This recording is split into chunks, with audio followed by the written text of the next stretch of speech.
Hi folks, welcome to the Prepared Homestead. This is Travis. Thank you all for stopping by to watch. I hope you don't mind me pulling up a chair because I'm starting to feel the tiredness coming in. We've been out here all morning since breakfast time. I mean, just had enough time to do a walk, make a video, have a cup of coffee, and hit it out here. Starting to get a little tired, but it's progressing. We're just about to the point that we're ready to start covering it with the manure that we have, and then covering that and calling it good, getting it ready before planting. It's a lot of work, folks. We're pushing it to try to get as much a garden space as we can and as much production as we can out of our property. I made a video the other day, mostly for Patreon, showing another field on the property that we've not used since we've owned this. It's just kind of been there, and we're working on developing that, getting it kind of cleared and getting it ready to start doing something with that also, because, well, it's very important. I'm sure there's a lot of things that's happened in the news today, but I'll be honest with you, I haven't really even looked at my phone. Just been doing this kind of stuff all day. But I did see one thing. It was an article from Barron's, and they're calling for massive, major, crisis-level food shortages globally, starting this year and into next year. And I know we've been hearing that for a while, and some of you say, yeah, but where is it? Well, it is happening. It's a buildup. These kind of things don't generally just happen overnight. Even if you go back and kind of dig into Arab Spring, it doesn't just happen overnight, okay? These kind of things build up, and there's problems here and problems there, just exacerbating the whole thing. And then all of a sudden, the world realizes that there's just not enough food right now to go around. And that's the direction that we're going. And even though that many will say, well, America is in pretty good shape, and compared to a lot of the world, that is true. America is in definitely better shape than most of the world when it comes to food production, although, as I have shown recently in videos, it's not doing great. Last year we killed as a nation, 60 or 70 million chickens. Just yesterday, 18,000 cows exploded. That's just, it's hard for me to wrap my head around it. But I did see some footage of the dairy farm before it blew up, and of course it's just thousands and thousands of cows in a confined small area. I would guess that the majority of them probably died of smoke inhalation, because if you see footage of the fire, it's quite massive. Lots and lots of deep, thick black smoke. So they probably died of smoke inhalation. But regardless, there's that. There was several thousand cattle last year that died because of heat and who knows whatever else. They've been talking about the shortage of hay, the expense of fertilizer. The winter wheat crop is really poor condition.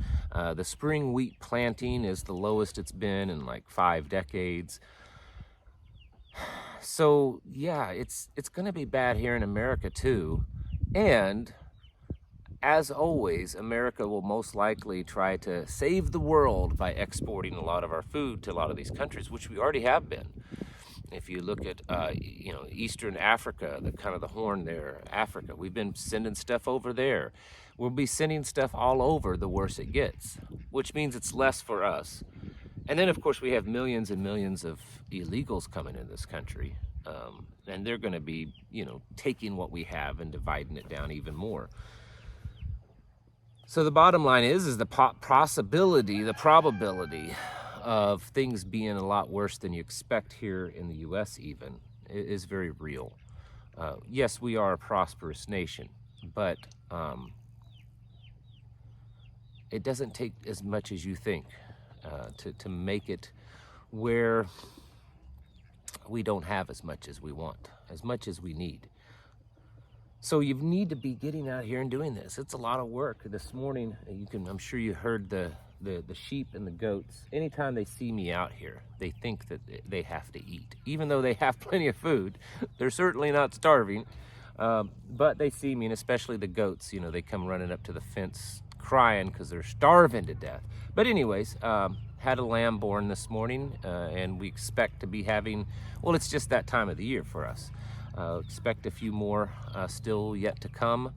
And that's just one more way of production. I've got, as I'm sitting here out this nice beautiful weather, I've got a couple of broody boxes of both chickens and ducks that are not quite ready to be integrated into the rest of the flock, but they're big enough they can be outside on nice warm days, and that's what they're doing right now. We have more that's integrated, we've added, and we've got two more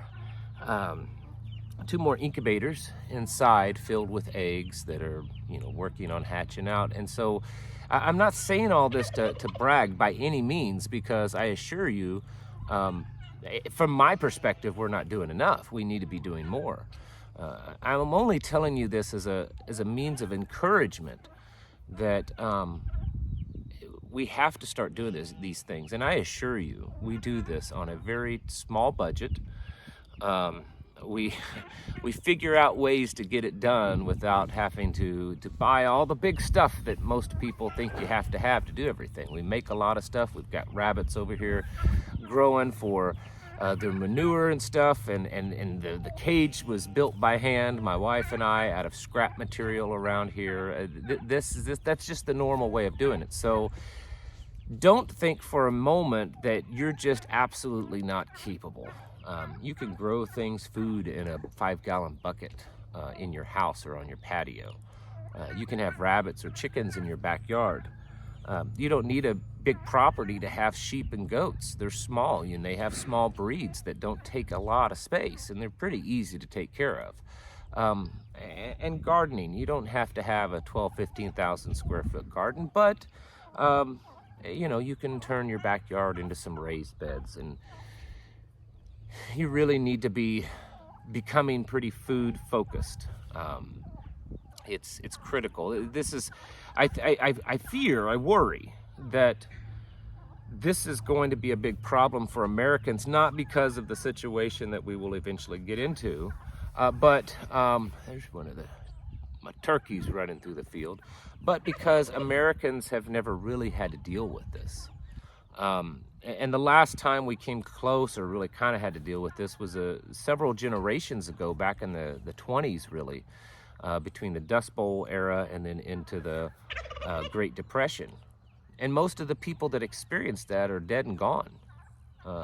And so the rest of us have lived a life of, regardless of where you find yourself on the economic ladder, have lived a life of not really having to worry about food. You may not have a lot of luxuries. You may struggle financially, but at least you're not starving to death. And at least you have clean water, you know, a fairly full belly. Most people, with a few exceptions.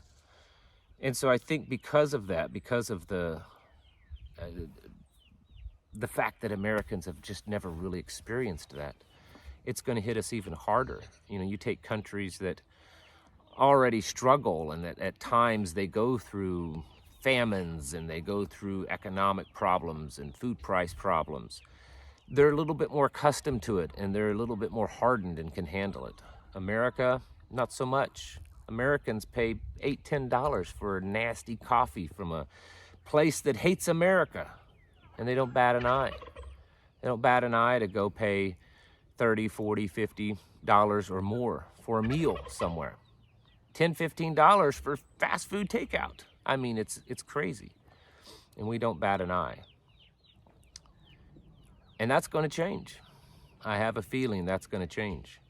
And people are going to start really struggling. I saw an article the other day. I can't remember the exact numbers, but it was something like 39% of Americans over the last year have at some point had to make a decision over paying like their mortgage or their utilities versus buying food.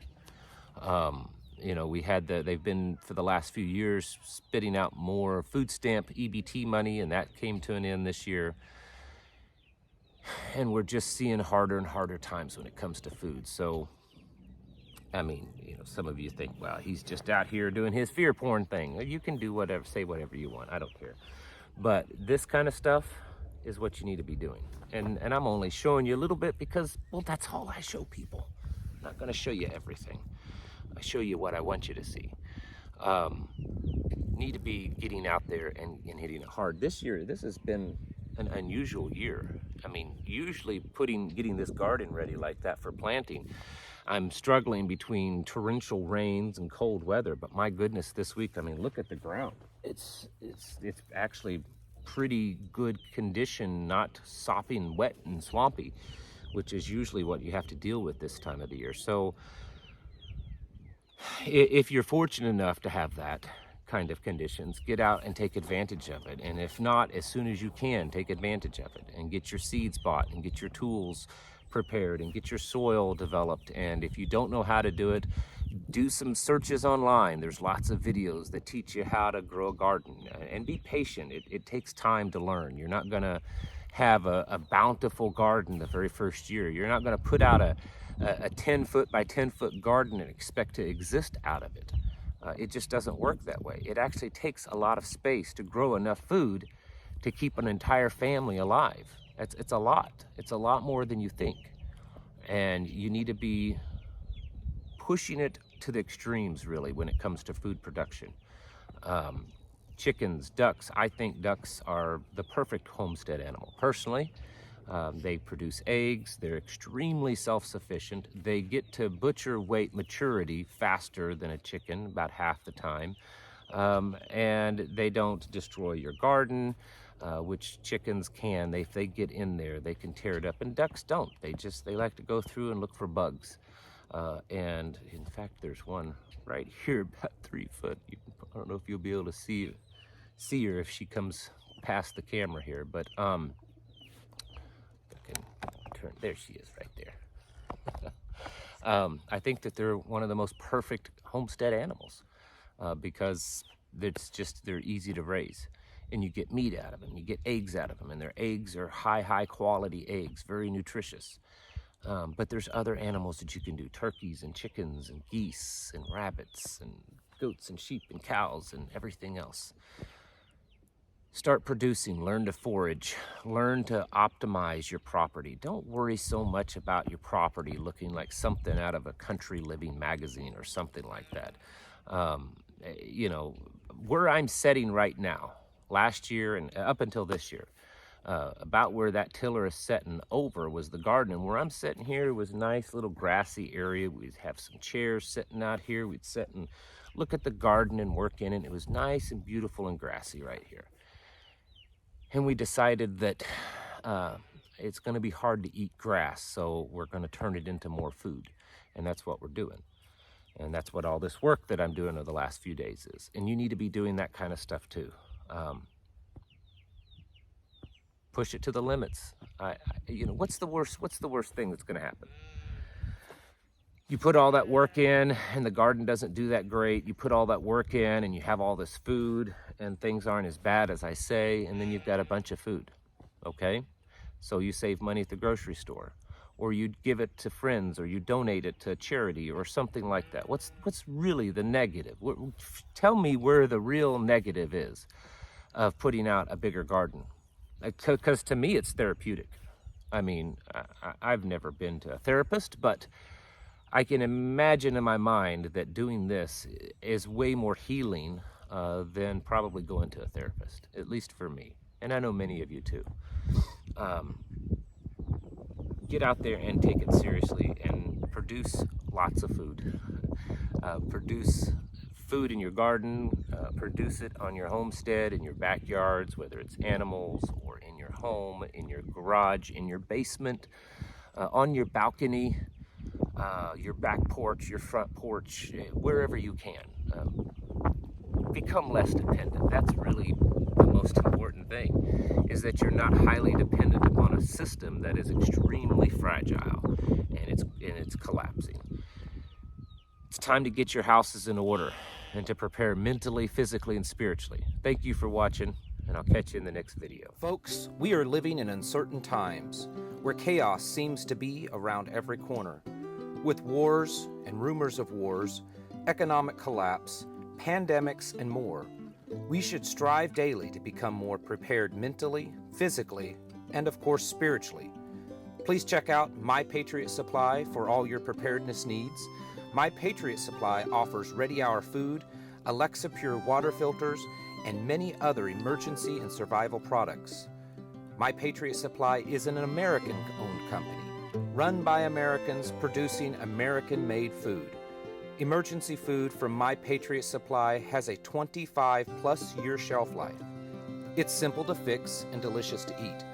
With My Patriot Supply, you can sleep at ease at night knowing that you and your family have the emergency food to last through the coming times.